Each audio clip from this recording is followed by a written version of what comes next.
Some laminar lip came today.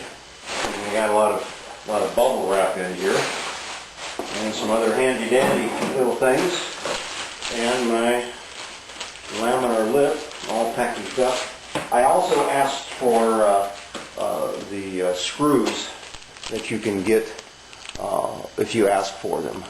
This will be a last chance. Now the problem I'm going to have is finding a place at 70 degrees. I think I'm going to have to take the windshield. We'll get into some of the fitting here so I don't drop this thing. Let me go back over to here again. And so we're probably going to set this thing right about here. I'm going to be setting it about an inch to inch and a quarter above, so that should be setting in right about in here, and quite a Venturi effect in here. So, and I seem to have the correct curvature. One of the things I did is I took something soft. I had some soft foam here, and some soft foam, and then I marked the center line. You can go from the middle of the right here over to the other little silver button that comes with the lip, the decoration. So then I measured the halfway distance on it, and then the halfway distance on the shield at that elevation. So I put two center line marks to line it up this way, and then I can stand in front of it and just barely slide it around to get the even across the arc here on the top. It's fairly consistent. Now is how much do I raise it up and down? I'm saying it looks like it's about an inch higher at this position. And when they say an inch higher, it's, you know, it's subjective as to which way you're talking the higher part. But it's a little, about an inch higher right now. And then setting on the bike, and I'm 5'9", I don't know what my nose to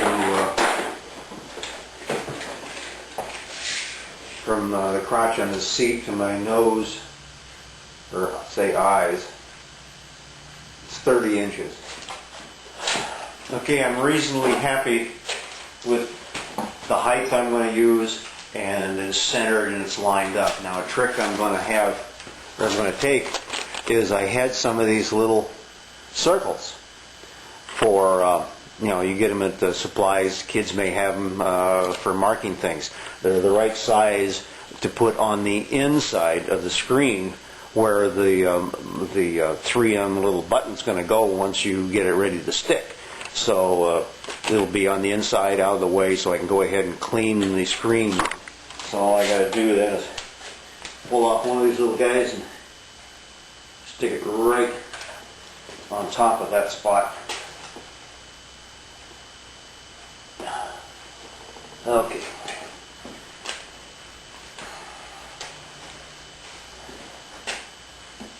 Let's slide this down here.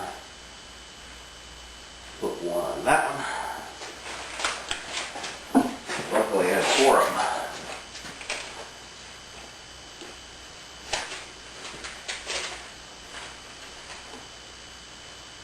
them. Absolutely perfect size. Okay. Now, I can take it off, and I know exactly where these spots are going to be.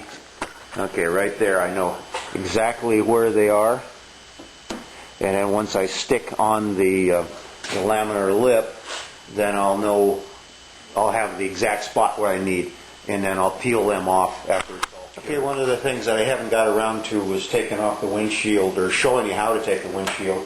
I had the windshield off when I was getting into the battery compartment here. I didn't need to, but what the hell. So you got one screw in the front on each side, and then three plastic ones across the top, and then you've got these hex bolts here, the main things that hold them in, One thing you want to be really careful of when you're putting the plastic screws back in, especially on these front ones down in here, to make certain that you kind of move everything around to get it started and thread it in most of the way and then tighten it down, because it all wants to move around and shift on you. So, oops, there we go. Windshield's off. Now I'll take it inside, put it with my Laminar lips, and you can see the little dots that I'll be using as my lineup marks. Pretty ingenious, huh? Okay, included with the kit is the little alcohol wipes. I just took it in and washed the screen with some mild soft soap. And now, because we have our little green spots, I know exactly where to rub my alcohol.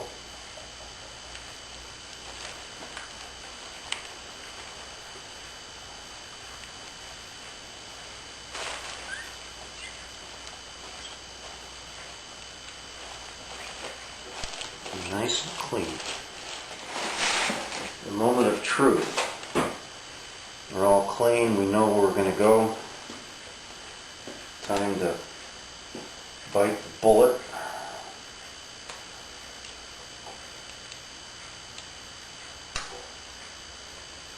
Pull the little thingies off the back. Okay.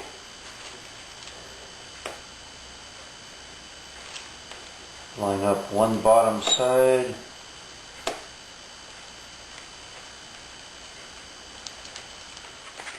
So, I'm in and I'm looking like I'm level. I'm going to try it back on the bike to see what it looks like. Okay, I got some cloth on it to protect it, and I got my wooden clamps I use for boat building to expand over and push down on top of those dots, so I'm pretty sure I've got the recommended compression. When you look down in between you can see how the little guys have compressed some, so I know I've got some pressure on them, and hopefully it's even. We'll see what happens. Now I'm going to put it in the office and turn the heat up and cure this baby. Okay, it's back on. I can still see somewhat over it. Let me give you a side shot here of what I'm talking about when I say how high is a subjective. With it a slight angle up, I've gotten pretty much maximum venturi from the shoulders to get as much wind going through as tightly as possible. So I'm about an inch and a quarter above, it's an inch and a quarter vertically above the stock screen. So we'll see how that goes. It's time for a ride. Okay, I've just come back from a ride. Got the lip on and was out doing some 60, 65, and 70 mile an hour runs. At 60, it's just quiet, really quiet. I don't get any buffeting around the head. Up around 70, 75, start to get a little more wind noise, but I'm pretty sure that I'm getting it from my Nolan helmet here. It just doesn't fit tight around the sides where the helmet opens up. It just doesn't fit right. I'm going to try to figure out how to put some silencers on this thing, maybe some little air wings on the outside here to change the flow, because I know when I put my hand or my gloved hand over the side here, it goes quiet again. So if I could get the helmet noise down, then 70 miles an hour you can go without earplugs. I think I was going to do the super slab the way it is now with the helmet and the laminar lip. I would probably put earplugs in, but I wouldn't have to worry about them getting in so tight. So I'm happy. I think it's a hit, and for $96 included the shipping and everything, it was worth the money. So I'll have some good times this summer. So that's the end of this one. Talk to you.